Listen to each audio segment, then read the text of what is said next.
You're listening to Passages, a podcast about great books, life, and the wisdom of the Bible. And now your hosts, Drew Kaiser, Jason Pulliam, and Tim Layton. We shall meet, but we shall miss him. There will be one vacant chair. Here we go again, Jason. Flying the missing man formation again. How many times are we going to have to do this? And I'm still not lingering to caress him, for the record. But I do The miss room him. just feels empty. It does. Cold. Without the golden cold. pipes of one Tim Layton, this will be a lonely night. It's going to be hard to keep this going. We'll do it. We'll soldier through, but You know, I'm afraid that you and I probably can't talk enough to really fill the next 2 hours. are you really afraid of that? No, we've I been don't talking. think anybody is afraid of that. I'm pretty sure the two of us could fill 5 or 6 hours. Yeah. Now, It's been Tim a crazy is not week dead. too. Tim's not dead. I know Otis just said he didn't want to die. Tim is not dead. For the No. record, Tim is just unable to No. be with us I tonight. think if Tim passed away, we probably would skip the podcast. I'm just guessing that might merit well, skipping a week or two. for the record, or if maybe just closing the whole thing down. I think we'd have to shut it down. But if Yeah. I go out, I expect you two to keep it going. No, Yeah. there would be no point. But let's hope been that crazy. doesn't happen for a long I time. wish you were here because there's so many just things going on. It has been updates. a busy week. You know, we talked up going all the way back to the beginning of the year. We talked up the Tyson fight. Yeah. And, you know, we shouldn't even call it a Tyson fight anymore. It should just be the Jake Paul fight because Tyson didn't really fight that much. Well, he was there. He landed 18 punches, Drew. 18 punches.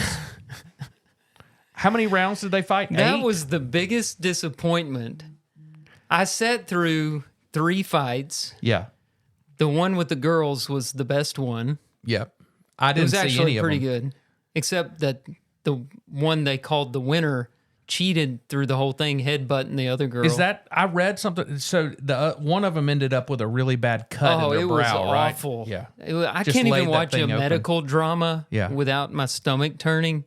So, you know, seeing her head opened up wide and her continuing to go back in the ring, and every time she'd sit down, it'd be 2 inches wider. Oh man. There was meat hanging out over her eye by the end of the. Oh, that's awful. We were at the football game, and I kept pulling up Netflix on my phone, and I could get to it from my phone. I heard people at home on their TV were having a hard it was time. lagging bad. But on the phone, I could pull it up, and I'd pull it up, and I'd see this is not Tyson and Paul. I wonder when they're going to fight.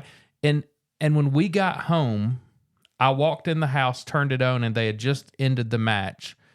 And that was late. they put the statistics up. Well, we were coming back from Coleman. We played football in Coleman Friday night. But they put the statistics up, and it was like Mike Tyson threw 76 punches and landed 18. And I was like, wait. And then it was, I think Jake Paul threw 200-something punches and landed, I don't remember what his number, 86 or something like that, if I'm remembering right.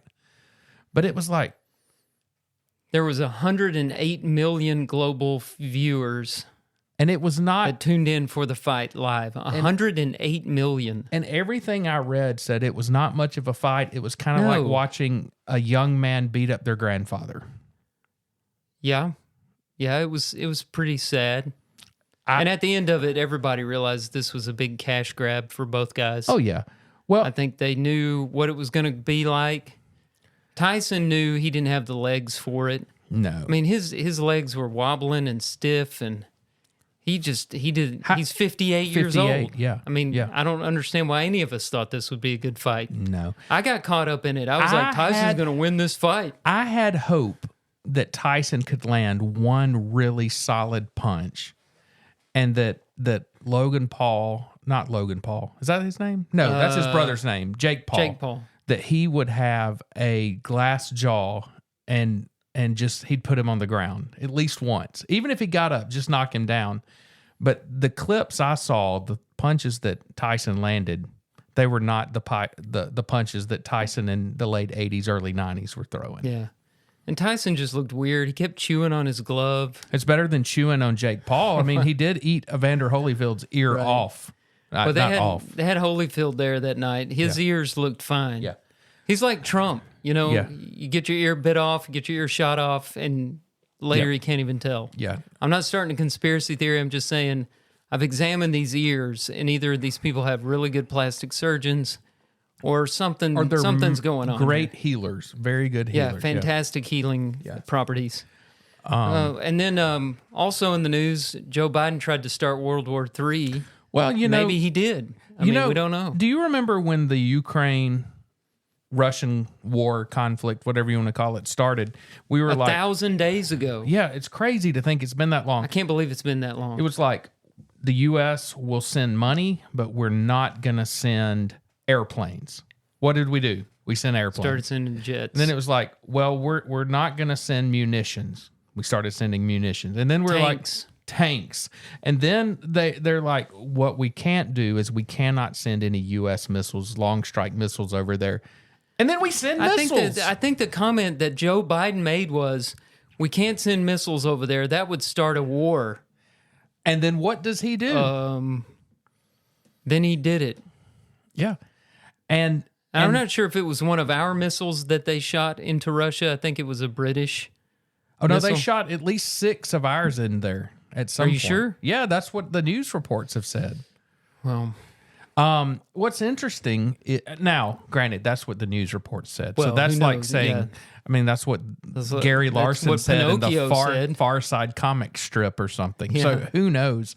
The thing is you got 2 madmen over there. I'm not a big Vladimir Zelensky fan, and I'm definitely not much of a Putin fan. I think they're both crooked individuals, and they are. All we're doing is fanning the flames by sending this stuff over there, right? Yeah. And I don't know. It's a scary time. I just don't understand why a lame duck president is making moves like this. Especially a lame duck president who's not even cognitively available enough to run for president. It's almost like he's trying to make a mess out of the country, so Trump will be blamed for It kind of whatever we get into. It kind after of feels this. that way.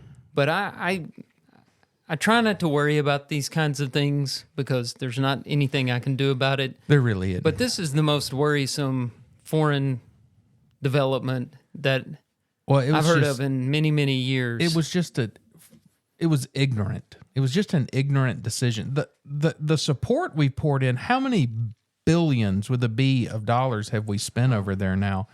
And it's kind of like, why are we propping up one of these people? Why? Look, I feel for the residents of Russia and the residents of Ukraine who are not involved in government and military decisions because they are innocent bystanders on both sides of the border. They're not allowed to be involved, and their sons are being drafted. Exactly right. And I used to go to Russia every single year. You did? And Yeah. I got to know those people over there, and they think differently than we do. Yep. One of the smartest things I ever heard was a friend of mine in Russia say, the biggest problem with American-Russian relations is that we look alike. Yeah. He said, but our mindsets are completely different. He says, now if we looked Asian or African, we might start out realizing we have these vast differences, but he says, we think we are the same, but we're not. No. And I thought that was an interesting observation. Well, and the number of people that have died in this war is crazy. So this is just a quick pulling it up. I was thinking about looking that up too. Online. Let's see here. This is from, I don't even see the news source, so this is cautious. But it says, as for Ukrainian troops, the Russian Ministry of Defense estimates that Kiev has lost 500,000 men.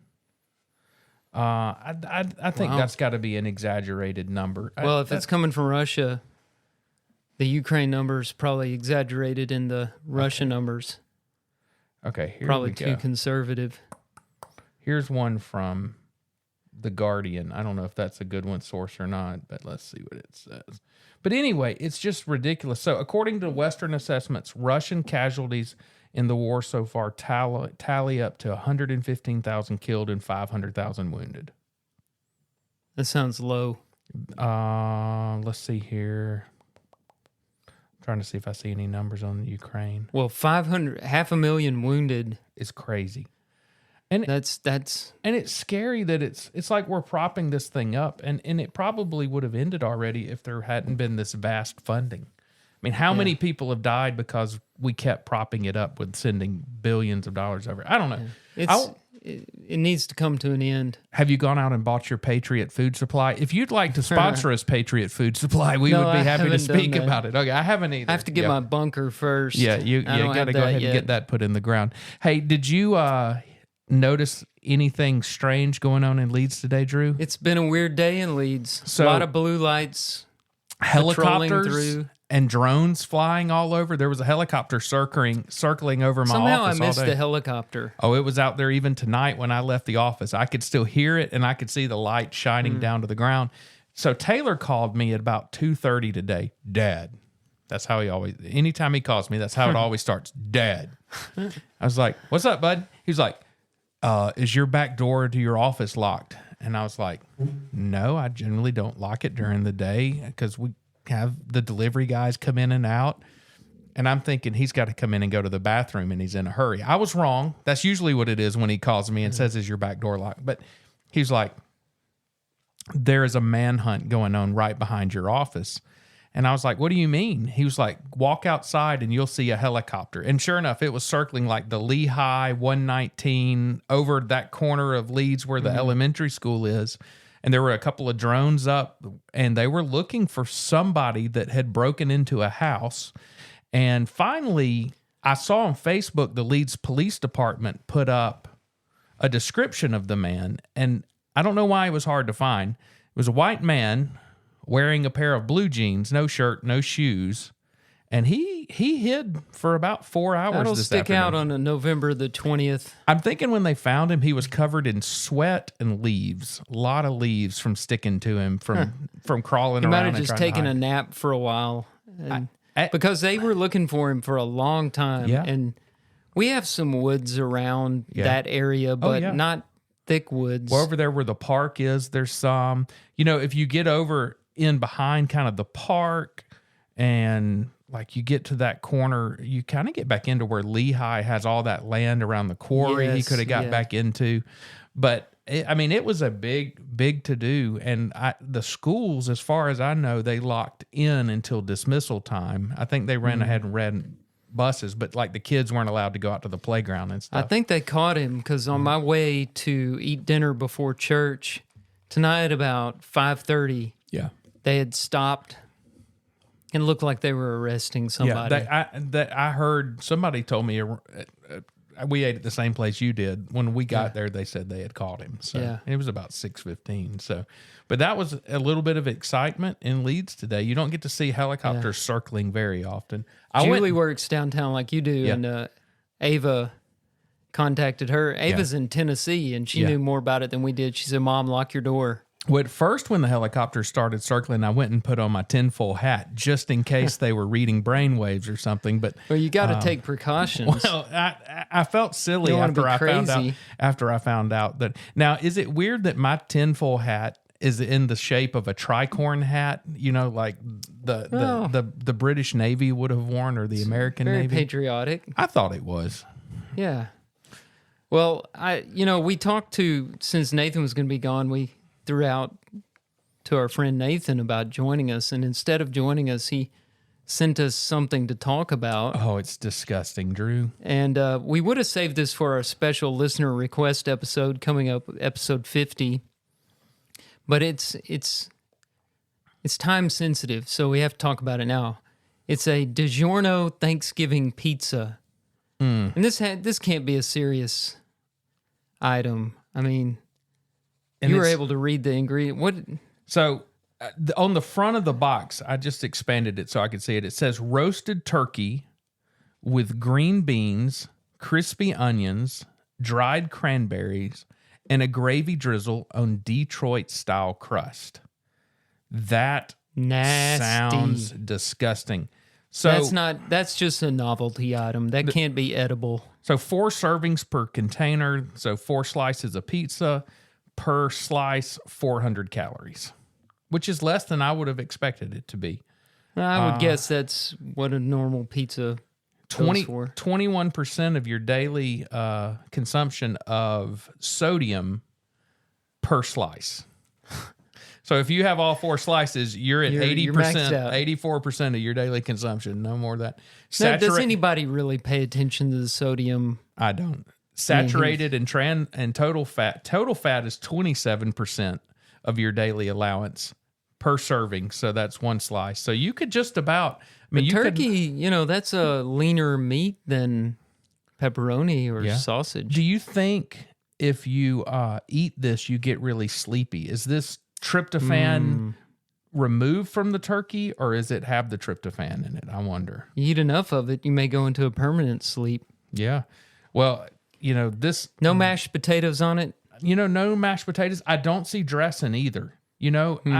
That's disappointing. I mean, if you're going to throw the green beans on there. Some dressing crumble on top for sure. And that would be perfect. And this is a question. So it says it has gravy drizzled on top, but does it have like marinara sauce? I mean, couldn't you do the gravy as the sauce? I mean, have we just taken a DiGiorno cheese pizza and put Thanksgiving toppings on it? That's what it looks like. And that's disappointing if it is, because that means we didn't think about that marinara was not eaten at Thanksgiving ever. Now, this is a Kroger item. Do they do? Yeah, they do reviews. So I'm going to go. Oh, yeah. I'm going to read some of the reviews. We were skeptical, but this pizza was way good. I'm looking. There are no 1-star reviews. No. But there's only 9 reviews total. So, okay. I mean, we're just getting... let's see here. Scrumptious. I see the word scrumptious in here. You got to love reviews like this one. The 4-star review by Anonymous. Couldn't find it anywhere. I guess they went to the store and looked for it. Thank you, Anonymous. We appreciate that. Thanks for leaving a review for a product you did not even see. Yep. Here's a 5-star. Where to buy. Come on, people. It's ridiculous. This is not social media. This is the Kroger website. The crust is more of a croissant style, and that's a game changer, says Anonymous. Worth the seasonal try.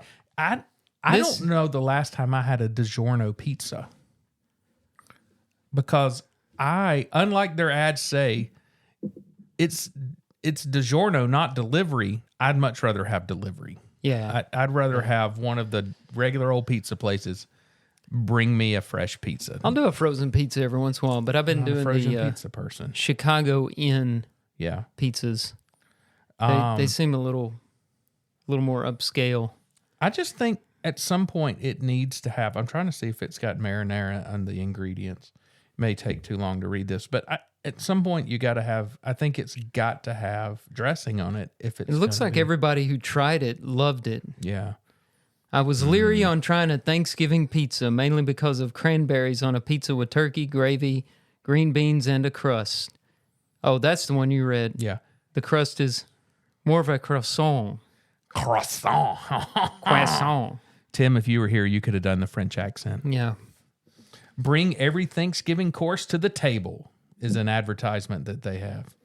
No. It's not delivery. It's DiGiorno. It's not good. And it's not pizza. I'm just not a big fan. It's DiGiorno. I'm not a fan of it. I would not try it. Hey, I've got an update on last week's story about the monkeys escaped. Okay. So first of all, I read an article today because I'm very concerned about our monkeys. Actually, I want to see if any have been harvested by hunters. That's the main reason I was looking. But we're down to only 7 monkeys still missing. 7 little monkeys climbing in a tree. Jumping on a bed. Yeah. One fell off and bumped his head. The mama called doctor, and the That's doctor what I feel said, like we're doing. No more monkeys jumping on the bed. We got a countdown. So there's 7. Now, on top of this, I read an article today. In fact, here we go. This is from one day ago.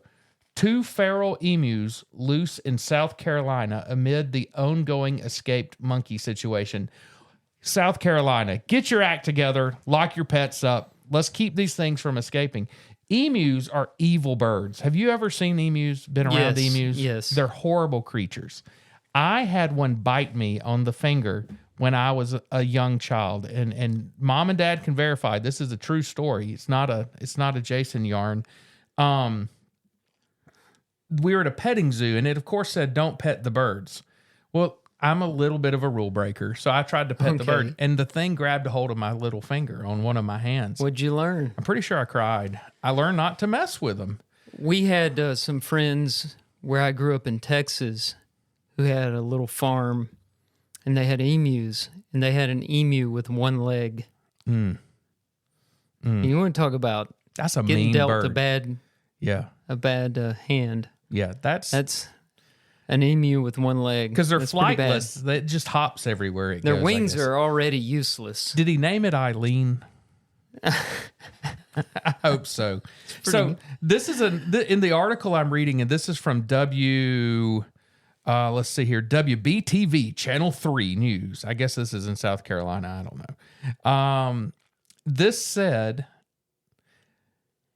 Morris responded to the herding comment. They're talking about using herding dogs to try to capture the birds. Morris responded to the herding comment, strongly advising against involving dogs, writing that one emu had already killed 3 wild dogs that attempted to attack.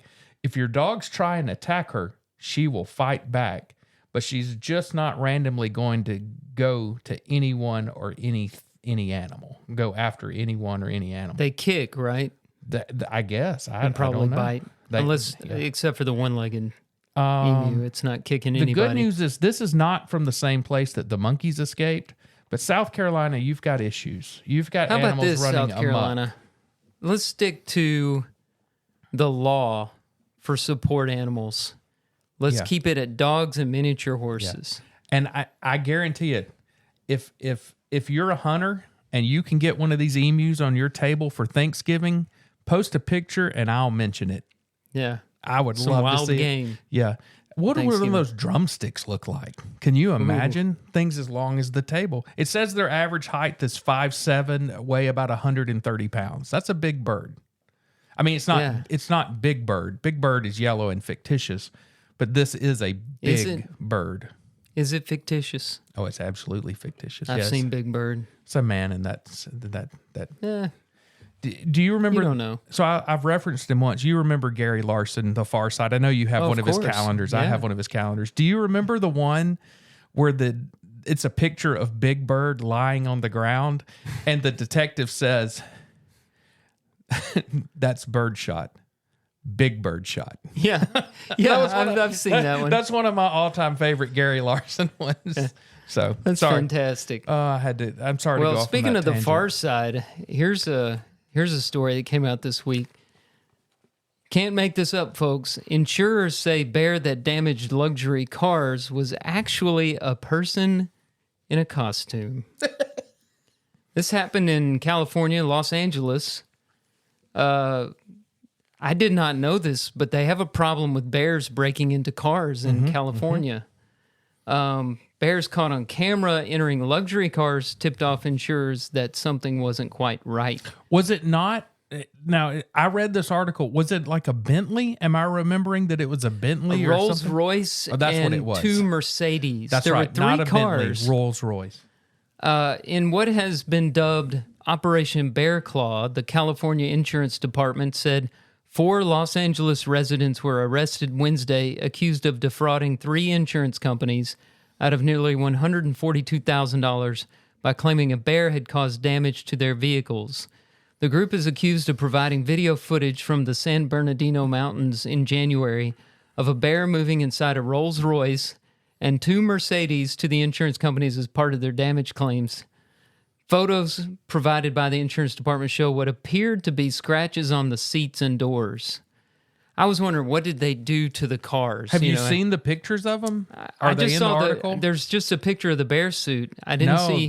I saw the an video. article today that had pictures of the scratches on the seat and the door panels, and I saw one of the video. And whoever the claims adjuster was that watched the video and said, "Yep, that looks like a bear," He needs to lose his job. Well, my favorite line, I thought the claims adjuster was the one that caught it. Oh, I thought they brought in a biologist to look at it. Oh, well, maybe I'm they wrong. did. The company, this is my favorite line in the article. The company viewing video of the Rolls Royce suspected it was not a bear inside, but someone in a bear costume. Well, there's some movements in the video. You see, like the car's parked outside, and it's like a Ring camera or something that's watching it, and like you can see.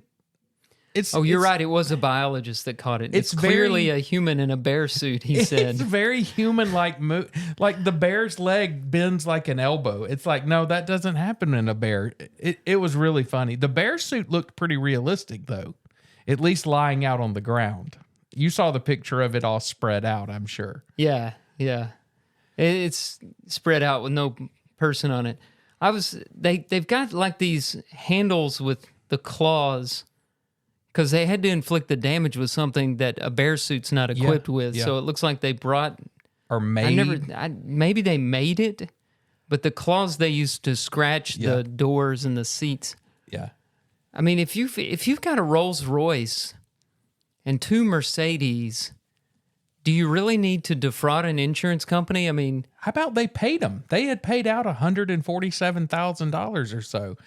Now, my question is... They paid them before they discovered it was a bear? You saw where they had paid out. It was $140,000. It was in the first part of the article. My question is, at what point did Fred pull the mask off the guy, and the guy looked at Fred and said, I'd have got away with it if it weren't for you meddling kids? Yeah, that's smacks of Scooby-Doo. The mystery machine was parked out front. Yeah, that is a crazy story. That is a low point when you want to dress up like a bear to try to get insurance money. That's... Yeah, I still don't... If you can get your hands on a Rolls Royce and you got money trouble, sell the Rolls Royce, buy a Honda. Yeah. I mean, you could probably buy a really high-end Honda. You might even go to the Acura level, but I mean...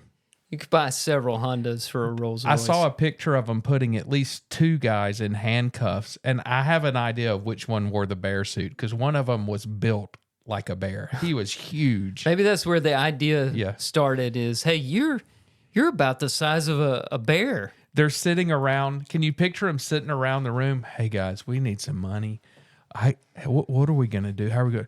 I got a bear costume. I mean, we can put it on and see how realistic it looks. And the 2 or 3 other guys were like, "You look just like a bear. We should give this a shot." There was alcohol involved in this decision. Well, I was about to say, this is California, so now we're starting to see the effects of legalized marijuana, and we're going to be seeing more stories like this throughout the country. That would explain why Shaggy and Scooby were there. Yes.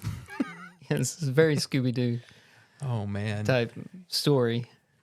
It's crazy. Well, here's the lag where Tim's supposed to come in with his Tim's piece. supposed to have a really funny story here. We're running out of material here. Now, Tim, let's do a list of foods. Yeah. Oh, Where's my cricket button? Yeah. Do that again. Tim. Wait. Oh, sorry. Find it. Okay. Tim, do you it. got us a Thanksgiving list? Yeah, Thanksgiving. I mean, this is a list. Are we casting next week? Because I was going to bring some Thanksgiving jokes. I don't think I will be here. Oh. Well, I'll be here for, we have the Thanksgiving service Wednesday before. But I don't think I'll be able to be here the Wednesday night before Thanksgiving. Where are you going? Florence? Well, I got to go home and pack and get ready to go to my in-laws. We can do a quick, brief Thanksgiving. Come on, man. I don't know. I'll You're talk going to to get in trouble. about We it. shouldn't have been talking about this on air. No, I won't get in trouble. Yeah. I won't get in trouble. I won't be leaving until Saturday morning. I just want to... I'll be I want here. these to continue. Julie, when you listen to with the this, support that I already get. I know you are a great supporter of Drew and the podcast. So I'm just asking, help this fat guy out that's sitting in here right now. She is a good supporter. And let's just say our wives are awesome for letting us do this. They really are. Because when I come strolling in the house between 10:45 and 11 on a Wednesday night, and instead of getting fussed at, she's like, "Was it a good podcast?" I know. Like, I don't know. Well, the people will tell us. It's awesome. It's kind of crazy that we're like, okay, we're going to church, and then after church, we're going to stick around and record ourselves talking about things. I walked into my office at 7:15 this morning, and I've yet to make it home. But I will not miss this because I enjoy it. Yeah. Well, we do have a Bad Preacher segment. Yeah, we need to get to that. So we'll take a break and come back. I feel like I've got a good clip for us. Oh, I'm excited. One of my favorite segments.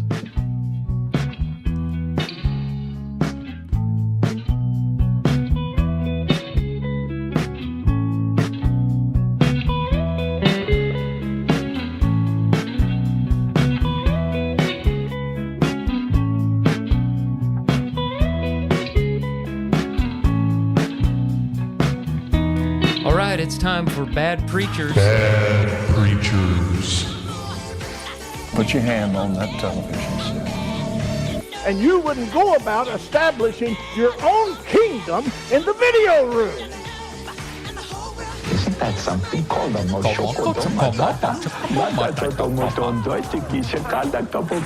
Crazy. Could it be Satan? All right, so I've been saving up some. Well, I haven't been saving them up. I just know there are a lot of clips out there from our King James only friends. And I've seen some crazier than the one I'm going to play you. I just couldn't find it. I mean, you watch these clips. I know that you've been watching Bad Preacher clips. And it's hard to find them sometimes. And you'll spend a lot of time watching them because you think, well, the next one's going to be even better. There's going to be a better one. There's going to be a better one. And I finally just had to stop. But I looked at a lot of King James only. If our listeners are not aware of this, there are some stripes of denominational Christianity that adhere to the idea that the King James translation of the Bible into English is inspired. That it's the only inspired translation. And it's better than even the original Hebrew and Greek. Now, I've not heard that part of it. Yes. Wow. This guy makes an argument for why it is superior to the original languages that it was written in, that the inspired writers used. Oh, this is going to be good. So, see if you follow his argument. I don't think I've heard this. You may not understand it at first. I may need to get my notebook out to take notes. Well, it's not that deep. It just may not make sense. Okay, here we go. And it's not playing. Why isn't it playing? Oh. Take two. All right. I had my computer on mute. That's going to be a problem, right? Well, that mute typically keeps it from playing out loud. Yeah, okay. Take two. This line of manuscripts right here goes up through Christians, Waldensians, Albigensians. They kept translating this thing. Not only is it purified 7 times through 7 English texts, if you'll study the text of the Antioch Syrian text, it comes through 7 different languages. Hebrew and Syrian in the Old Testament, Greek in the New Testament. Then it comes out to Old Syriac after it comes this way. That's where this is, the Syrian text. Comes to Old Syriac, then Old Latin, German with Luther, and then English, King James Bible. Purified 7 times. It goes through 7 languages to get to English. You can't, that's a rotten egg. You can't beat it, friend. This thing comes this way with Christians, Waldensians, Albigensians, Anabaptists, a whole bunch more. Then it comes into the Reformation text. The Reformation, that's these guys right here, and Martin Luther, the German reformer, till we get down here. You say, where does this right here come from? I'm throwing this out quick. Every major faculty in college that teaches the Bible in America says these 2 are the most reliable manuscripts. As a matter of fact, I got an NIV, an ESV, a New American Standard, and a New King James Version. And over and over and over again, they'll say things like this, Brother Travis. The 2 most reliable, oldest manuscripts don't have that verse in the text. The 2 most reliable, as a matter of fact, let me tell you something about these 2 old, reliable, wonderful manuscripts. You like that story in your Bible in John 8 about that woman caught in the act of adultery, that they brought her to Jesus? That's the first 11 verses of John 8, and they threw her down at Jesus' feet, and Jesus, you know, he that's without sin cast the first stone, he wrote in the dirt and all that. It ain't in them 2. It's out. It's a floater passage. Part of the canon or part of the text. It was in almost 100% of the text used by these people. It's been a while since I've taken textual criticism, but John 8 is a floater passage. He's talking about Vaticanus and Sinaiticus. I I'm not sure if they omit them or if it's located in a different place than John 8. But according that's to not him, the debate it ain't right in here. there. Yeah, he's talking about the textual base, which he believes is superior. The King James uses the Textus Receptus, which is a critical text that was put together Is that the one from he was 11th saying was, century manuscripts. Is that the one he was saying has been purified 7 times? No, I'll get to that in a moment. Okay. I was taking notes. So I didn't listen to the whole clip. I didn't know he got into that. But the King James Version is based on a critical text. The oldest manuscripts in that text are like 11th century. Okay, so only, 1,000 years past the inspired. Because if we believe John was the last apostle to pass, he lived to somewhere around 90-95 AD. So these writings he's saying are the most accurate were from 1,000 years later. Right. Okay. The two that he was criticizing were discovered well after the King James was translated in 1611. They go back to 3rd century. Well, generally things that are closer to the original writing and inspiration are going to be less accurate than things. Well, the opposite of that actually is true. 1,000 years out. What? We've found amazing, really, manuscripts for the text basis of the New Testament. I was being facetious. I hope you knew that. And I was trying to throw some sarcasm right back at you. For our listeners, I was being facetious. I didn't really believe that. Yes. Yeah. So I don't really agree with his reasoning. I got to check the floater pad. During the break, I'll look that up. Take a look at the floater Y'all keep passages. listening, and we'll fix that. I'm showing my age. It's been a while since grad school. Well, so, a few years. Surprisingly, when you get into ministry, a lot of people don't really want to know the difference in textual manuscripts. Especially from, a couple thousand years ago. Now, his argument for the King James being inspired and the best translation and better than the originals is that it was purified through 7 different languages. He said not only is it purified 7 times through 7 English texts, but it comes through 7 different languages. And he doesn't believe the number 7 is coincidental here. I just wrote down 7 equals completeness or perfection. Yeah. So he sees that as a sign from God. Yeah. Keep in mind, this would be a sign from God 1,600 years after Jesus ascended. Yeah. A sign from God that the Old English translation of the Bible, the King James Version, is the only text that English-speaking people should use. Now, they will say English-speaking people, because the obvious argument here is, what if you don't speak English? Well, what if it's been translated into Spanish or, I don't know, some Russian? It's very... What do they use, Drew? It's very Western-centered, this argument, English-speaking. So would he teach that if you're a missionary in a foreign country that you need to teach people how to read from the King James for them I don't know this guy too well, but I don't think he would go that far because most people can see the absurdity of that. You would hope. But you still think, okay, we're fighting all these battles for an English translation. Most of the world doesn't speak English. Mm-hmm. The vast majority of the world. So does God care about them? Has he inspired translations for Indians and Chinese people? And well, if he has, I would hope that they've gone through 7 purifications of language. You wonder, have they been through 7? And it's just that, and I was looking, there's some argument, and I couldn't find it, based on pi 3.14. Okay, yeah.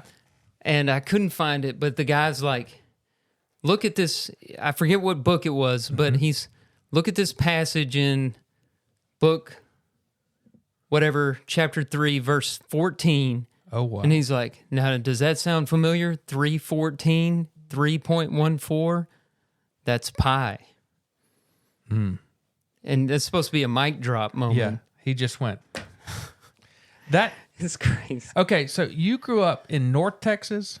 Yeah. Okay. North Central. So I know if you were growing up in Texas, you've been to a sale barn and you have listened to a cattle auction at some point in your life. Yeah.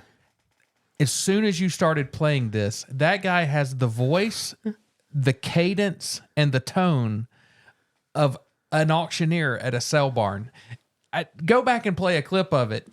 Manuscripts right here goes up through Christians, Waldensians, Albigensians. Sold. They kept translating this thing. Not only is it purified 7 times. Yeah, you're right. Text, if you'll study the text Even the of cadence, the timing of it is an auctioneer. If he doesn't do cattle auctions on the side, he has missed his calling. Then it comes out the old Syriac after it comes this way. And Syriac. the microphone and you even can't sounds make like any a sense sale out of what barn. he's saying either. No. And he's talking really, really fast. I realized there were people that were KJV only. I never realized that they thought that was kind of an inspired translation. Not kind of. They believe it is an inspired definitely translation. inspired by God. So they would be really bothered that in the bag that I carry on Sunday mornings to church, I have the ESV. Tonight I have the NASB. If I'm reading for just quick read, I might pick up an NIV. It seems I'm missing the inspiration. Mm-hmm. Because I'm avoiding the thithers and thous. It's incredible. You know, I would compare it to flat earthers. Well, it's almost got a cultish feel to it. It does. It does. Now, I don't have a problem with somebody using the King James Version. Yeah. I don't have a problem with that at all. And, maybe on another podcast, if somebody wants us to talk about this, maybe somebody could chime in and say, I'd like to hear this on the listener request. We could talk about some of these bracketed verses in the modern translations and some of the omissions. I know that really bothers people, but the easiest way to explain it is we've discovered a lot of manuscripts that strengthen the text over the last 400 years. Yeah. In addition to that, the English language has changed over the last 400 years. We have documented on this podcast how within the last 10 years, language changes. In fact, we've already got to do a new glossary for Gen Z. We do. Because there's a lot of new words that have come up since the last glossary that we did. Well, and speaking of words, the 2024 word of the year, have you seen it? No. Manifest. And it is a totally different meaning than how we would have thought about it 20, 30 years ago. Yeah, is it about visualizing what you want? That's right. That's exactly what it bringing it to that's the modern definition. But that has changed completely over time. I don't know. So one of these folks that are KJV only, do they see any room to conciliate towards people that are ESV or believe, ESV, and there's no room for conciliation between Not the with two. the group that I'm talking about, the King James only. They're hard line. If you're not listening to this, you're outside of Scripture, I guess. And I've never met one of these people personally. Yeah. If it weren't for YouTube, I don't think I'd know about them. I would have never thought that. You mentioned the flat earth thing, and it made me think of, I know we're not in the storytelling segment, but I had a really interesting conversation with somebody last week, I think. Yeah. A guy who was a test pilot in the Air Force in the late 60s, early 70s. And I was talking to him about being a test pilot, and it was a really cool conversation. I mean, this guy, after talking with him, I think I could have sat and interviewed him for a long time. But he said that some of the planes he flew got up to the top, almost basically to the top of the atmosphere. I mean, he said he'd be up at 55,000 feet in these planes. Wow. And I said, I hear this debate all the time about flat earthers. I said, you have been up to the top of the atmosphere. What's your opinion? And he said, flat earthers are idiots. He said, when you're up there, he said, you can see the curvature. He said, it's so well defined. And it was just we had a really funny discussion about it. Yeah. And when you said that about, this is like the flat earth people, it joggled my memory. I always wondered how they could look at the round moon and the round sun and the round planets and the round stars and think the earth is flat. Well, Drew, it's like a cookie. We're just seeing the face of it. If you turn it sideways, it's flat. Oh, that's what it is. That's it. I just have you haven't ever looked seen into the this. Have you ever seen the dark side of the moon? Yes. No. When it's not up there, I know I'm looking at the dark side. The whole thing's dark then, right? Yeah. Oh man. All right. Well, we'll take a break, and I'll check into that floater passage and see, because I know everybody's just dying to know the answer. Well, I'm curious now. Yeah, I am too. I want to see if I remembered this correctly. And we'll be back with our next passage.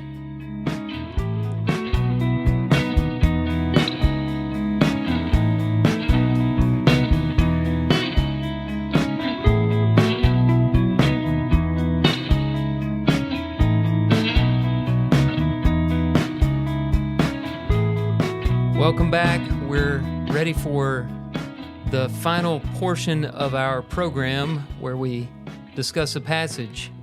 And this is one Jason and I were talking about on Sunday. And it has to do with privacy, secrecy, the merits, the disadvantages of that. I think we're going to have a good discussion on this. It is originally attributed to Ovid, the Roman poet, but then Descartes, the philosopher, he picked it up and did something with it as well. So both of those men, both those thinkers are involved in this quote. And it's very short. Here it is. He lives well who is well hidden. He lives well who is well hidden. So, Drew, you used this quote in your sermon on Sunday. And during... I hate to say this, but during the service, as you said it, my wife leaned over and said, "Y'all need to do that quote," and I thought that was really cool. And so she had written it down, and she texted it to me so I wouldn't forget to talk to you about it. Maybe in context, if you can, I know you can remember, but what was the context of which you mentioned it in your sermon? Yeah, that's a good idea to start there. I was discussing a very interesting passage on leadership in Proverbs 25.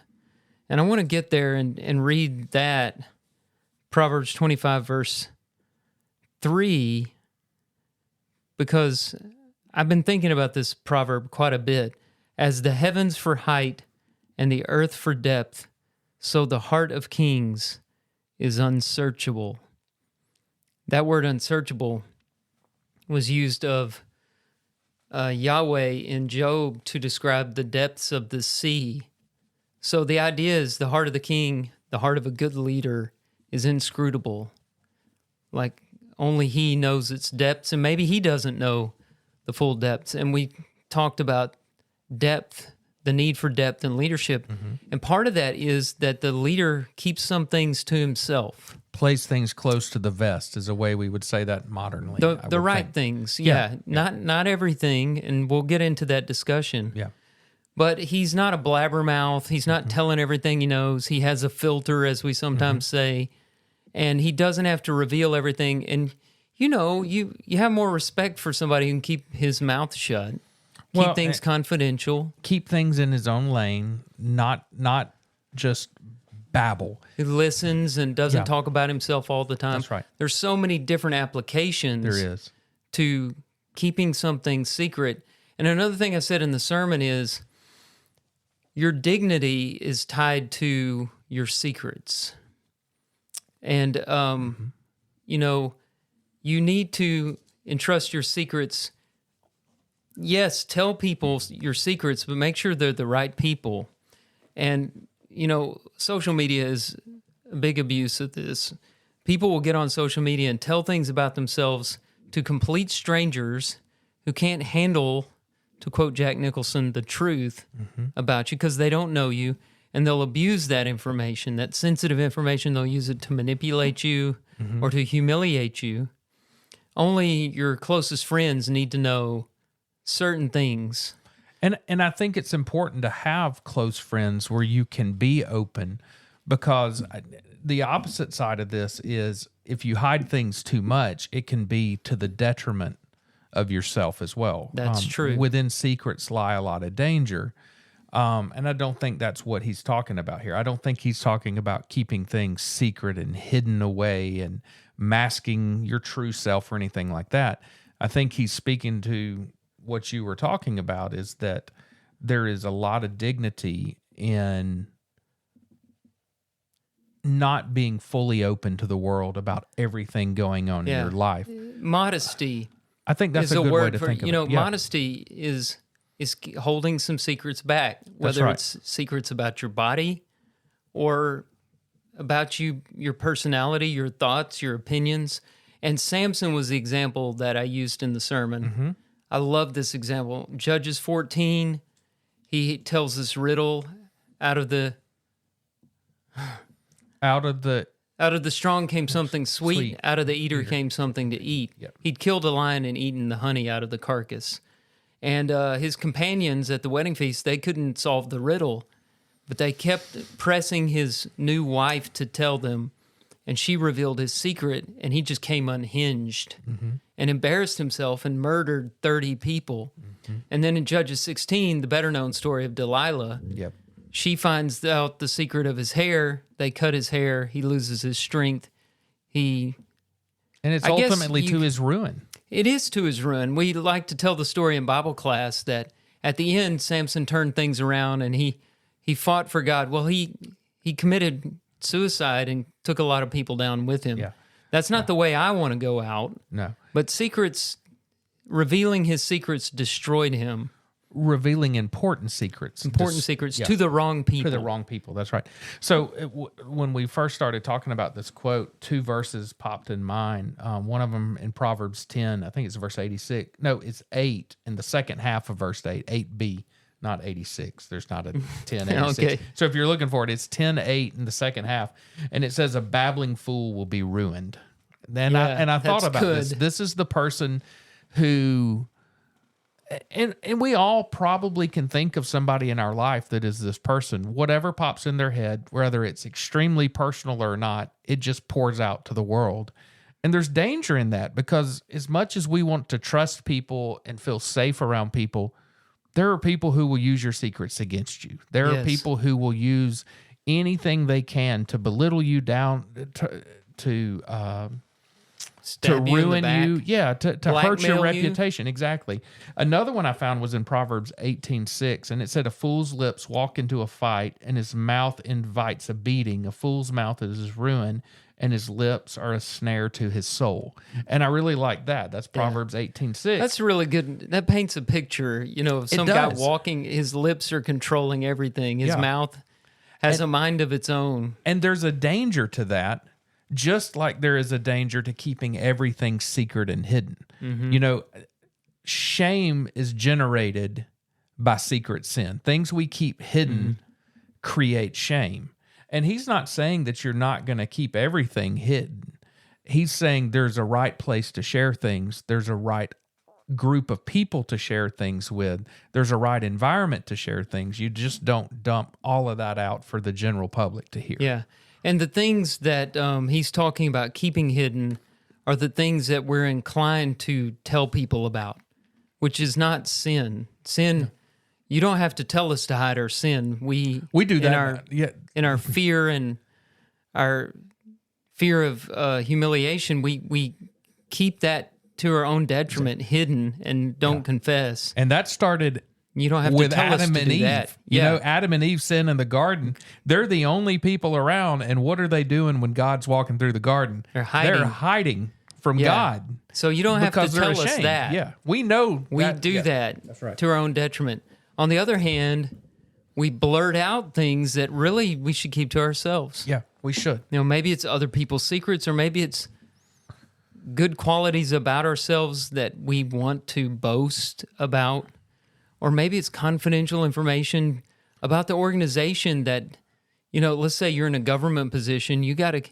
I hate these leaks. Oh, it's ridiculous. Nobody ever has to answer for them. No. You remember the Roe v. Wade decision? It was leaked what they were going to do a week or more before the Supreme Court officially gave their decision in the Dobbs decision. Mm-hmm. Do you remember anybody answering for that? No, and they never will.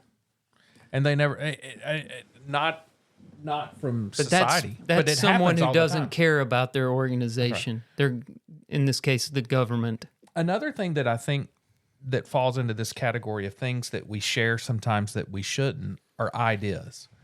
So a lot of people have a lot of great ideas about how to do things. The place to display that idea is not out to the general public. Like if I had, let's say, and I don't even have a good example for this, but let's say there's something going on at Asheville Road and I have this great idea of the things we should be doing. The place to do that is not to get up and just start walking around to everybody I meet and say, I've got this great idea. I want to tell you this. There are a lot of great ideas that die because they're not given voice at the proper time. If you have an idea for the church or you have an idea for your business, get together with your closest compatriots, your friends, and discuss that idea. Mm-hmm. Bounce it off of somebody. Make sure that you don't sound crazy, because there are times that, thankfully, because of you and Tim, y'all have spared me from some stupid things. I have fired y'all both copies of emails like, hey, I'm thinking about sending this. What do you think? And y'all are like, hey, idiot, I wouldn't send that one. That would be stupid. I mean, I can think of a couple of occasions y'all have done that. And sometimes in our mind, we're thinking so clearly and we can put voice to what we're thinking. But if you vet it and you talk to people that are not emotionally involved in it or the creator of the idea, you'll realize you really had a dumb idea. And it's that feeling when it's coming out of your mouth for the first time, you realize this is stupid. You don't want that to be in front of enemies or strangers. You want that in front of people you can trust. You don't want to have that experience around people who are going to humiliate you. Well, our words, our ideas, what we say, what we expose others to about our lives, they can make or break our reputation. Mm-hmm. And no matter how hard you've worked to cultivate your reputation, one really, really negative thing comes out, you damage it. And sometimes we all have those friends we can tell anything to about anything, and they're going to love us no matter what. In general, the world is not that way. Yeah. I mean, I don't know. It's quick to react. We've danced around this a little bit. Let's talk about the exceptions to the rule being our passage this week. When do we need to reveal secrets, if you want to call them secrets, reveal the things inside our hearts? And to whom do we do that? So let's start with the to whom. Mm-hmm. I think that's the easiest one to answer. If you're married, your spouse should be your first person you reveal it to. Yeah. In your prayer life, it should be revealed to God. Yes. Those are two musts. If you're not married, or if you've already revealed it to your spouse, but you're still carrying that burden and you need to share it, you talk to your friends, your close friends, the ones that you, what I call your ride or die friends, the ones you would do anything for. They could call you at a moment's notice. You drop everything you're doing. The people you've cultivated those long-lasting, true relationships with. So to me, that's the easy part. Mm-hmm. Even professional counselors, talk to them. Yeah. If you see counselor or therapist, that's a great place to talk about these things. Who are bound by law to keep it confidential. That's right. It's a safe place. Now, the what of that, what goes against this rule of keeping it hidden? Mm-hmm. Anything that creates shame in your life needs to be given voice, needs to be spoken aloud to someone.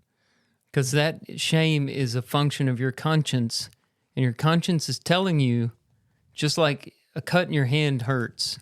Your conscience is saying you're sin sick. Yep. Your spirit is ill, and you need to do something about this. And shame keeps us from repentance. Shame keeps us from confession. Shame keeps us from honesty. Shame keeps us locked in our sin, in our wrong, in our struggles.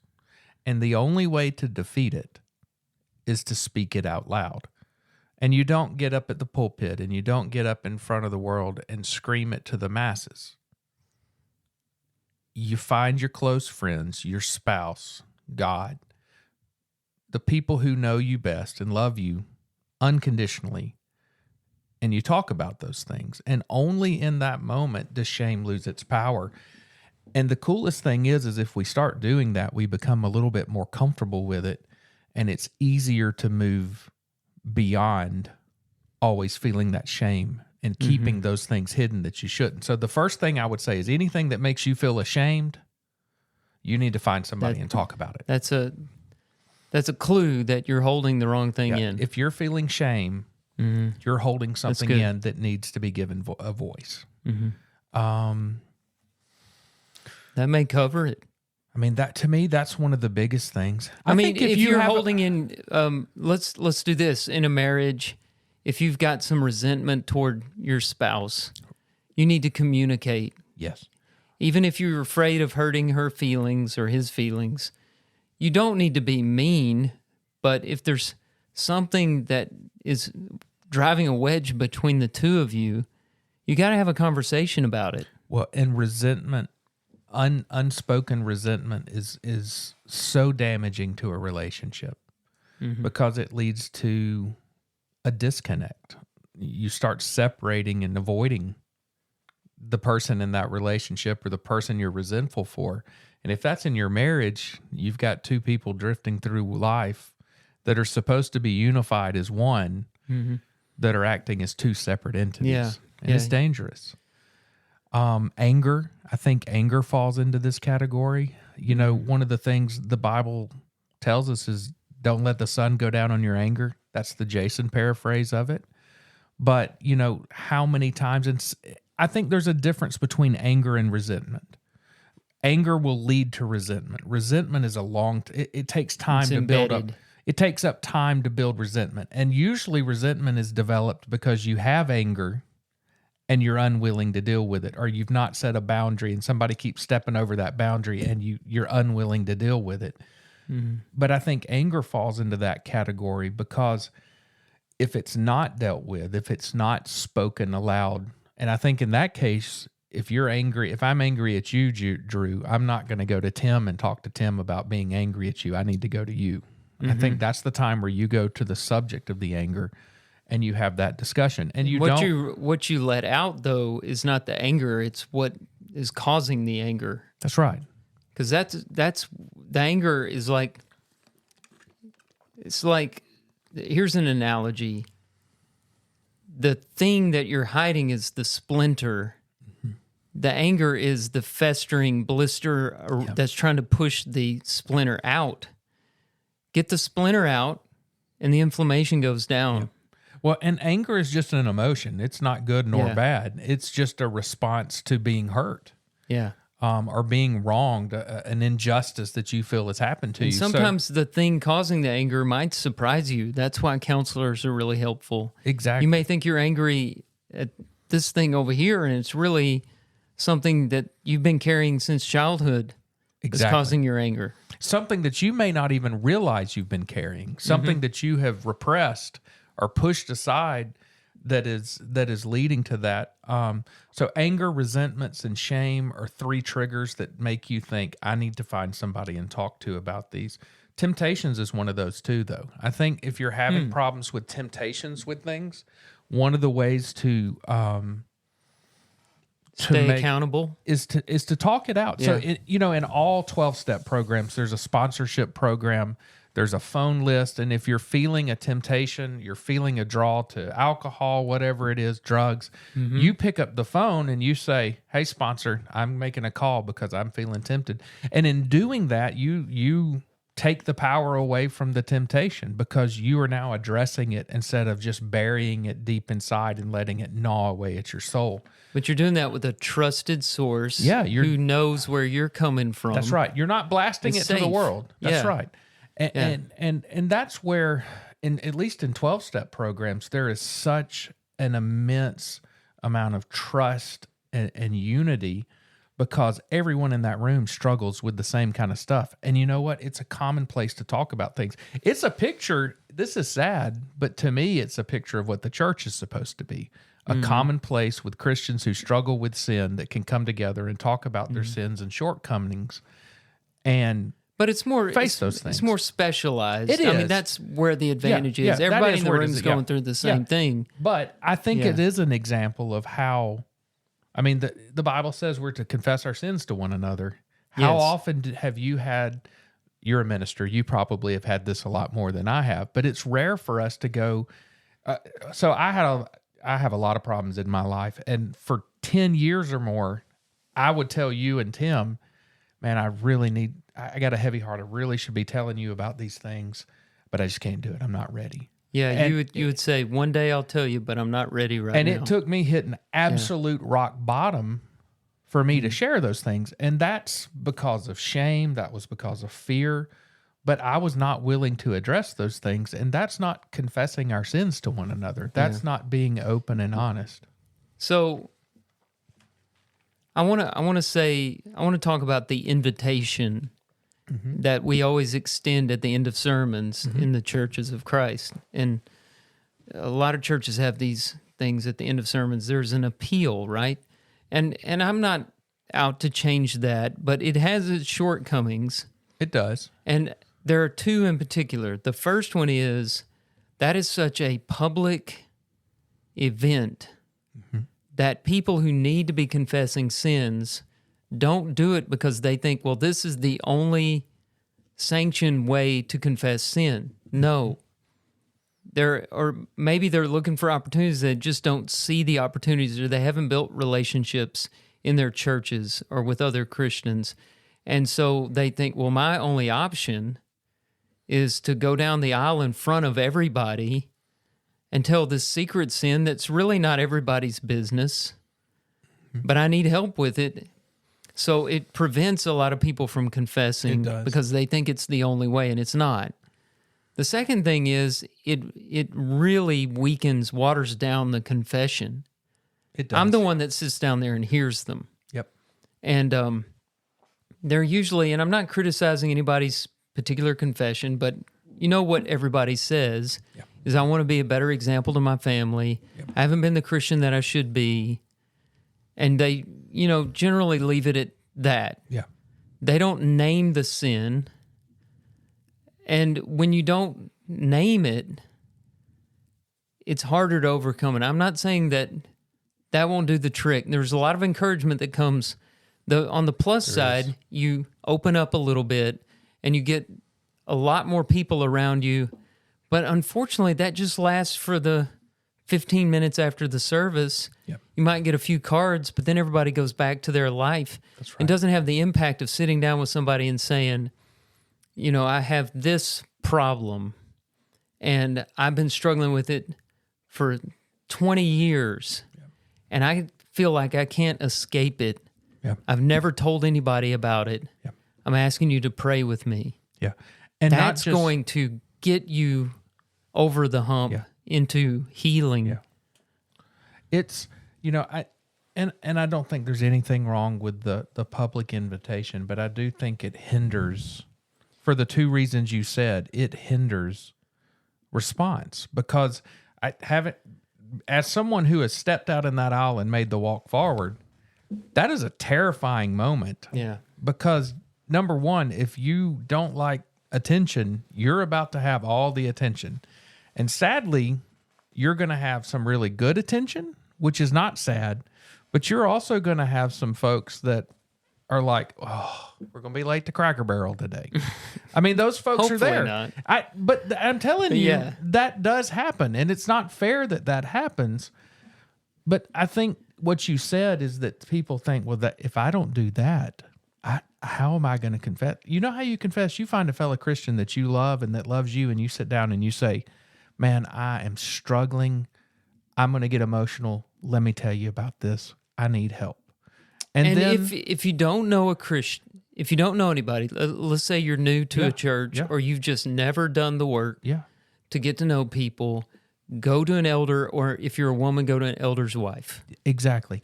And if you don't have an elder or elder's wife, go to a preacher or preacher's wife. And if you're at Asheville Road and you're struggling with something, come find me, man. I'll listen. I won't judge you. I've been through the pits of hell. And Jason I is a really good listener. I will hear you out. And if you're, he'll shoot straight with you too. I mean, it's one of those things where having been through what I've been through and finding the freedom in my life and starting to find purpose and happiness, and I don't mean from external things, I mean from within and from God, all came simply because I got into a lot of trouble. I was forced to start working on things, and I was forced to start being honest with people. And let me tell you, folks, being forced to be honest and being forced to start working on things and being forced to confess things is an awful way to do it. When you did it, you saw a lot of grace. Oh my goodness. I was blown away. I thought, here I go. I'm going to have to move. I'm going to have to be at another church. I'm going to lose a lot of friendships. And what I found was a community of people that truly loved me, that thought I was worthy of their love, and that were full of grace and mercy. I really can't think of a negative experience I had from it. And that was totally foreign to what I thought was going to happen. Mm-hmm. I pictured that I was going to be tarred and feathered and rode out on a pole and asked, please don't ever come back here again. And yes, I damaged reputation. I damaged my family. I damaged my influence. I damaged a lot of things, my respect. But those are all consequences of really, really bad choices. And the way I handled it caused most of that damage. It wasn't because I was a sinner. It was because of how my sin was caught and revealed.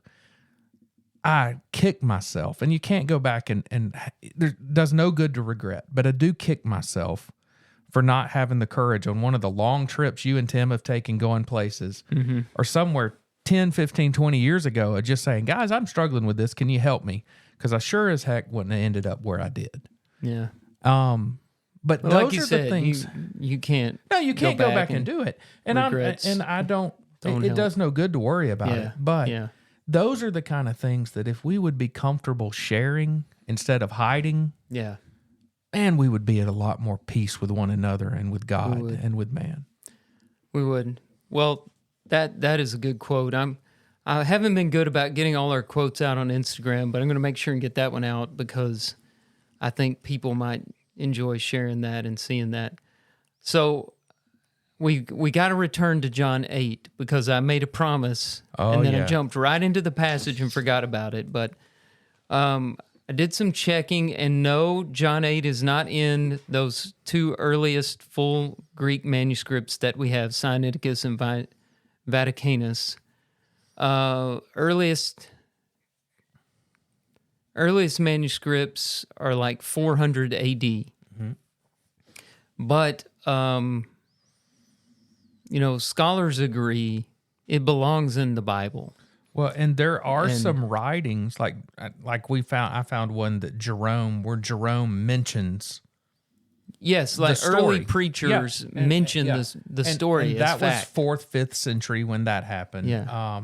And there's not just one. There's multiple times where that story was mentioned as being factual. I hesitate to bring it up, but it's in these modern translations, so you have to talk about it.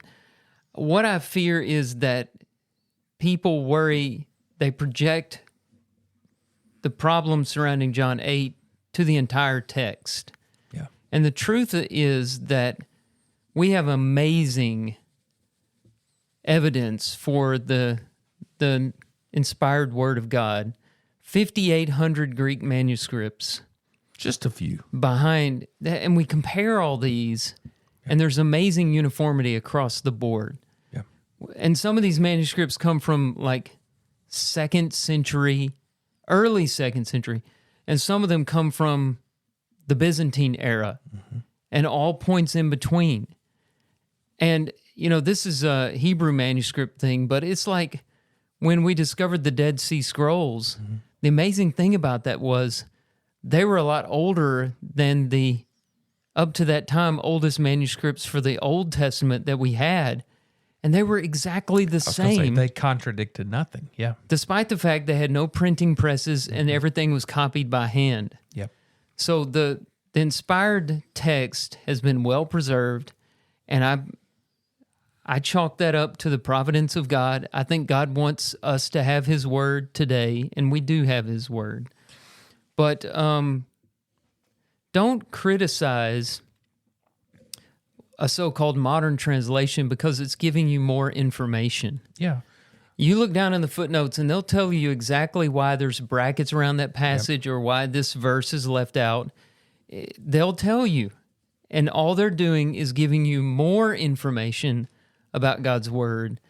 When somebody is criticizing that, you have to ask, why are they hiding the truth about the manuscript base? That's right. Well, What are they afraid of? And I think it's extremely important to have multiple translations to compare and work between. It's a good way to study. It is a great way because there are things in the ESV that I don't think they got it exactly right in how they translated it that the NASB may have right, or even something like that's more of a transliteration like NIV or something like that may have actually got some of those little fine details maybe a little more right. You don't know. So read them all. I think it's good to do that. I don't know. And our technology these days makes that so easy. Oh, yeah. I You mean, just there's use your great- phone and you have access to all these translations. It's like amazing. Bible Hub, Bible Gateway. My favorite's Blue Letter Bible. I was about to say that one too. That's a great one. You can go and pull up 10 different translations and look at the one verse in all 10 translations. And I don't know, I use all of those to do study because it's good sometimes to see what the other versions say. Yeah, absolutely. Well, all right. We limped along. We got through it. So what episode? Is this episode 48? 48, I believe. So we have a few more to go before we get to our listener request episode 50. Man, I hope we get there before my surgery. I'm having a little bit of work done. Well, I'm going to have some parts installed. Yeah, and battery. And I need to tell everybody about that maybe next time. yeah, That'll be next week on the Thanksgiving version of this, right, Jules? She's probably going to say yes, but Well, now she I'm not going has to press to. my luck. We'll talk I'm just kidding, to Julie. Tim and see what he's up to, but we might have to take a break for the holidays. Yeah, we probably will. But we are storing up your feedback for that episode, and we still would like to have some more. So if you have some ideas, now's the time to send them in. We'll be waiting on that, and you stay tuned for the next episode of Passages. Follow us on Instagram at passages_podcast and join us next time on Passages.